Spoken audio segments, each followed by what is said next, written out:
Jack Posobiec, and thank you for joining us. Before you came on, the president of the United States, I think from the tarmac, right, as he landed in Busan, sent out a Truth Social that kind of like, wow. Talked about nuclear weapons, I guess what the Koreans, North Koreans and the Russians have done over the last 48 hours. But you're a expert. You speak Mandarin. You read Mandarin. You're an expert on the Chinese Communist Party. You've been a naval intelligence officer stationed in on mainland China.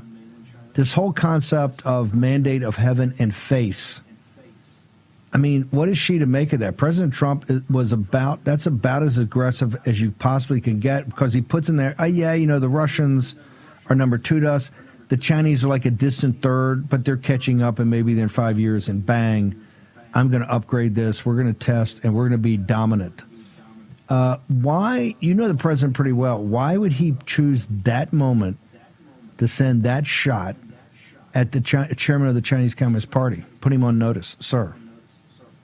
Well, Steve, think about it, right? What was President Trump doing throughout his entire meeting in his entire tour across Asia, I should say? He's meeting with the Japanese, and what's he talking about? Re-strengthening the Japanese military, taking what they call the Japanese Maritime Self-Defense Force, but then turning it into potentially an offensive navy that conduct operations in the South China Sea to bolster what the United States has been doing and what 7th Fleet has been doing there. Obviously, you've seen the mishaps, but at the same time, they're planning some show of force operations in the South China Sea area, working with the Phils down in the Philippines, working with the South Koreans as well, our partners there. So he's doing what he can to encircle China in terms of strengthening military relationships, and as well as our port basing, being able to go in, cut deals with Vietnam, cut deals with Cambodia, cut deals with everyone, Malaysia, throughout the region. And then what does he do as the coup de grace? Boom. Drops literally a nuke, the N-word, as he likes to say, right before he goes to meet with Xi Jinping. And Steve, what does this remind me of?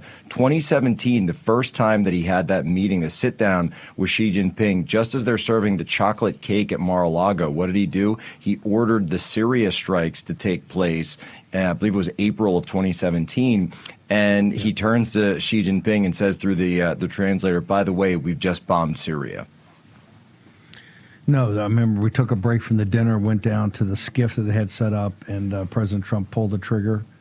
I wasn't a total fan of that because of the limited scale of it. But and then he goes up nonchalantly to Xi over the chocolate cake and just says, "Oh, by the way, we just sent a bunch of tomahawks." So you notice how they do the dramatic.